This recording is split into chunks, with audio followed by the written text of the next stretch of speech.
That one glorious word represents more than just the geography between the Sabine and the Rio Grande. It represents a unique idea and way of life. A life of rugged individualism, proud self-reliance, gritty toughness, and fierce independence. That is what made Texas, and that is what will save her again. Howdy, folks. Sam Houston here. I want to thank you for tuning into the Feed Bandit podcast. Feed Bandit is the Texas first outdoors brand built by rabid Texans, for rabid Texans, and all those who aim to be one someday.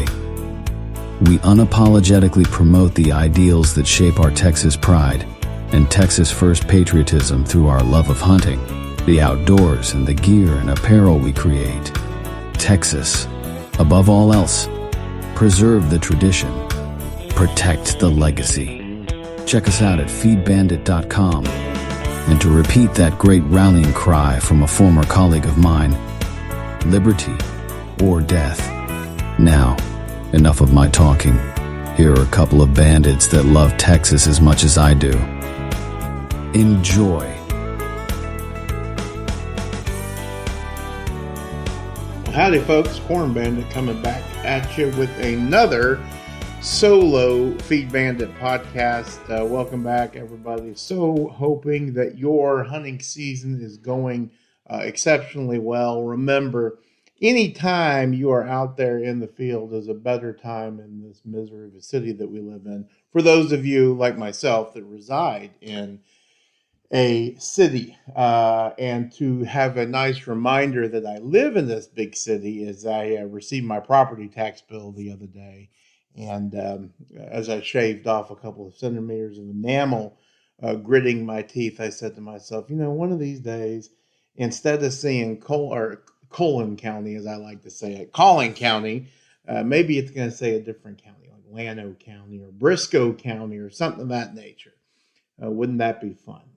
Obviously, I don't like property taxes, but to see somebody other than Dallas County or there you go again, Collin County would sure be a nice thing, and also just a real nice reminder. Hey, pal, you did it. You got out of the concrete jungle. But nevertheless, it is what it is, and we must move forward. We have lots of responsibilities here that we just got to get done. So here we go. So yes, welcome back. It is unbelievable. It's late November at this point.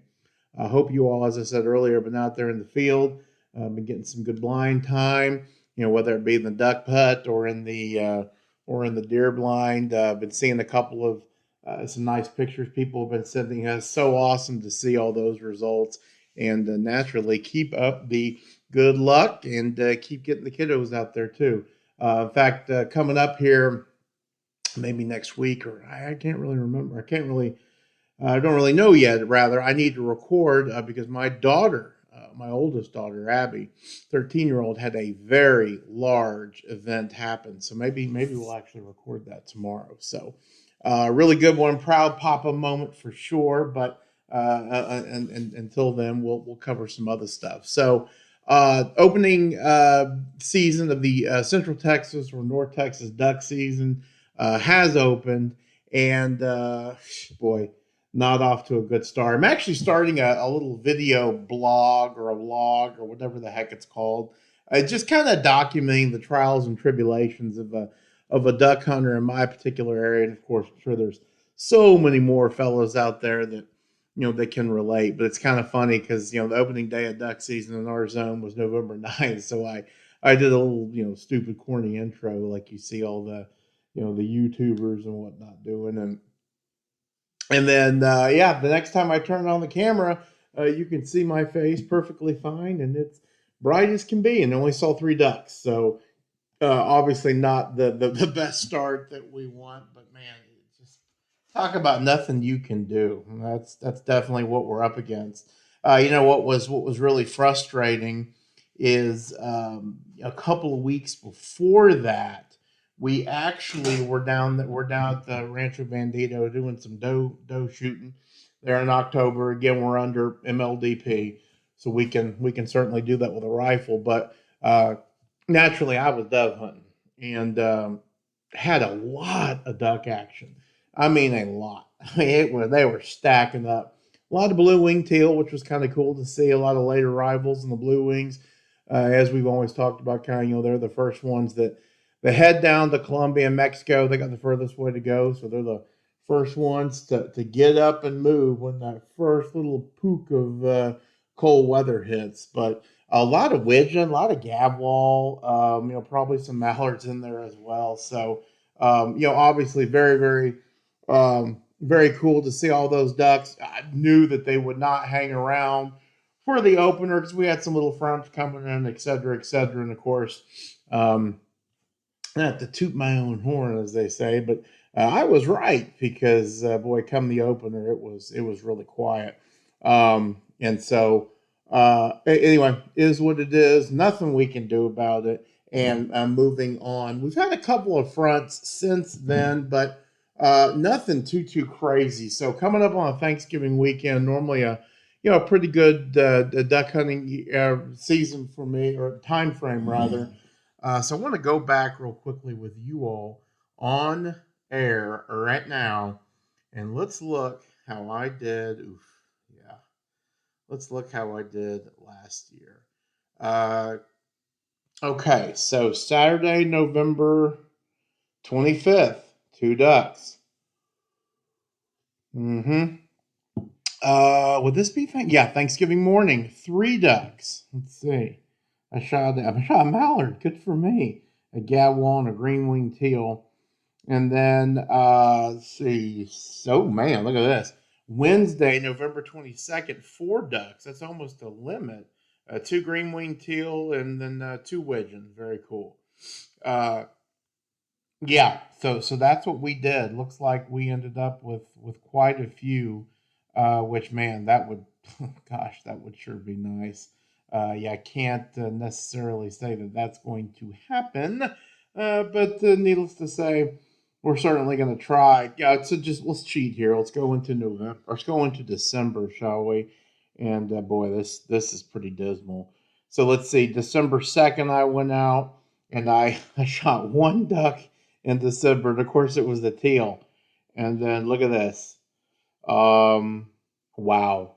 December 27th was the last time I killed a duck, and I killed 2 ducks. And if I had to guess, that was probably during some tank jumping, if I had to guess. And then, pow, look at this.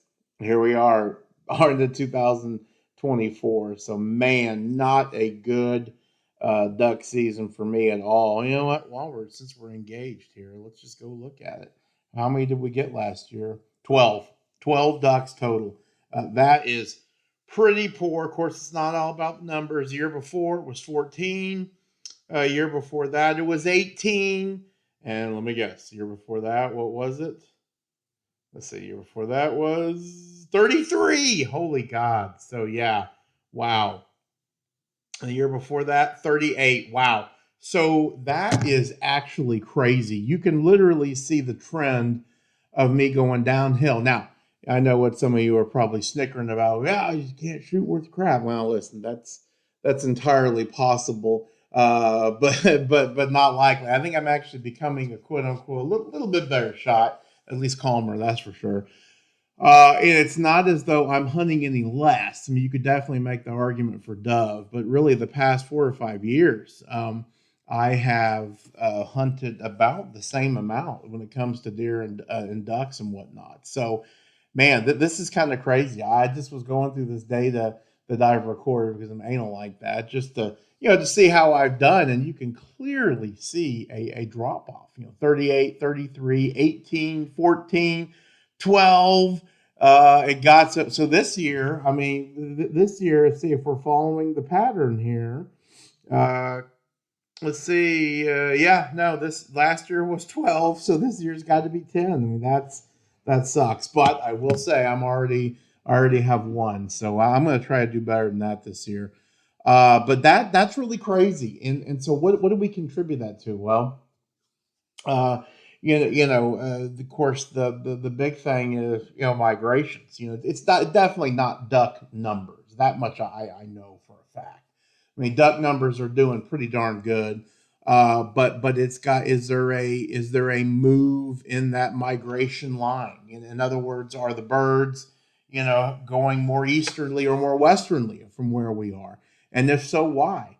A lot of that was dictated just by previous year's activity, but also food availability. Of course, here's kind of the crazy thing. In the past 5 years, well, 3 or 4 years really, been a pretty nasty drought. So that I can definitely contribute to some of our woes, but this year definitely not a drought. So are we going to have more birds? I don't know. But man, this is, wow, again, kind of stumbled into this, but that is a very disturbing trend, and again, it's not from lack of getting out there or a lack of just being a bad shot. It's just availability of birds. So, interesting. Okay. So our goal, well, first of all, our goal is to have a great time, right? And to get out there and is just to enjoy nature and all that that's goal number one. That's easy to make.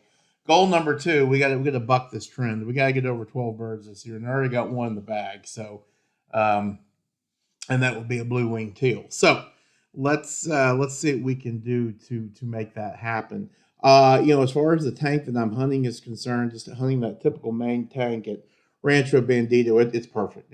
I mean, the groceries are there as far as the food is concerned. I'm able to hunker underneath that big live oak that I love so much. I've had the blind in position now. Well, it's been there since November weekend of November 9th. So hopefully they're used to it.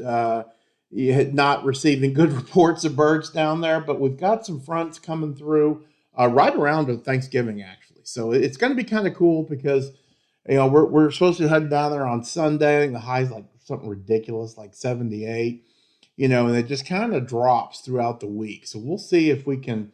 Get some duck action. So to be continued. Also going to be looking for some deer action as well. So not going to give up the story. Not going to blow the surprise on that one. But we have been doing really, really well as far as deer hunting is concerned. One of the things that we talked about, I think it was either with my good buddy Jimmy or by myself, was just how well we I kind of predicted the feeder activity would be, by virtue of the fact that the fall's been it's been dry, you know what I'm saying? And of course, spitting on your acorns, we really dictate what kind of traffic you get. And, for us, it's been really good. Now, we've had some pretty good rain since then. So, wheat fields are starting to bloom, or, well, they pretty much instantly, right? Winter forbs are coming out, and that's not a bad thing. So, but the feeder activity has just been really, really good. So over Thanksgiving, we're gonna jump into that a little bit more and see if we can't put some deer down. So that's a real special time of the year for everybody. So stay tuned for that. But getting out of the native game, ducks and whitetail deer and dove and all that kind of stuff, here, kind of jumping back down to a topic that we've actually talked about a couple of times over the past couple of months, and this has been the aoudad, the West Texas aoudad focus. It's really kind of funny. There's a great news article written in our favorite, and I do mean favorite, hunting publication for the state of Texas, the Lone Star Outdoor News. This is in the November 8th edition of the Outdoor News here. And I want to read you this article because it's absolutely fascinating. It's exactly what we've been saying the whole time. Now he doesn't really harp on as much some of the things that I always point out, but it's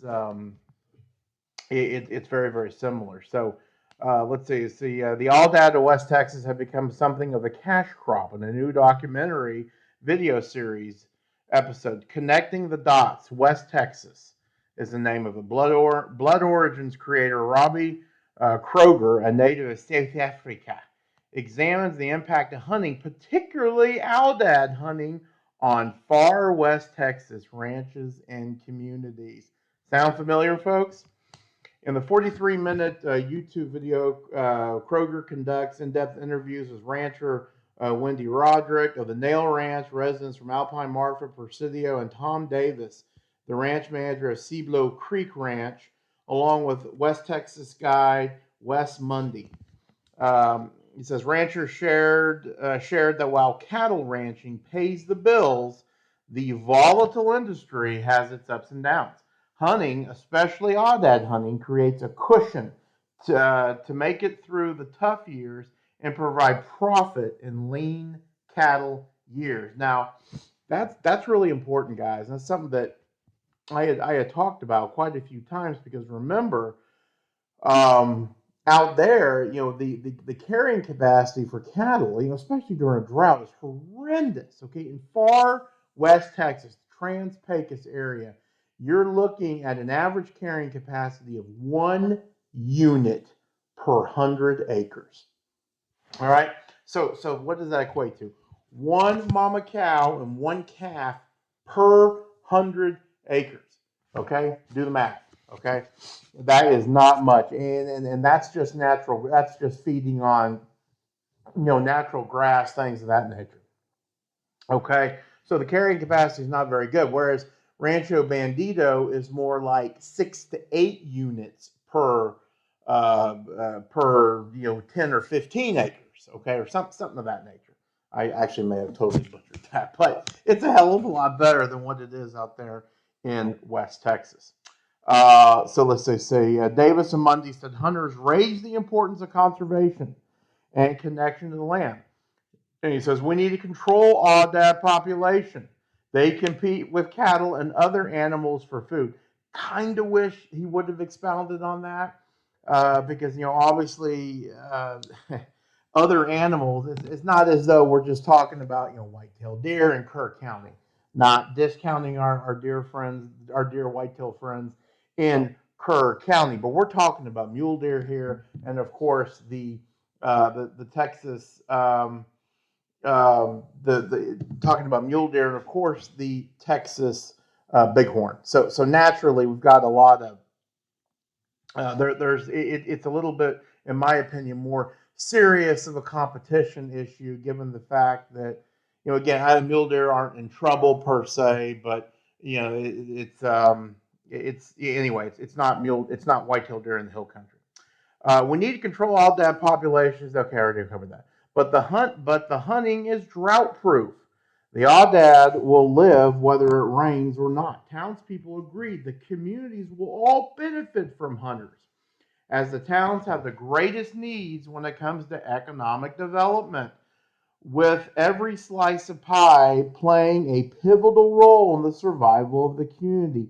Hunting is described as an important slice of pie, and ladies and gentlemen, boys and girls, everybody of all ages, that is exactly what Feed Bandit has been saying for 100 million years, is that all these little towns, and not just in Texas, in the United States, or worldwide rather, okay, but especially in Texas, where our heart is true, is that if you've got a bucket of revenue, okay, hunting is a huge source of revenue for these small towns, and hence the reason why it must be promoted, it must be saved, per se, at all costs, okay.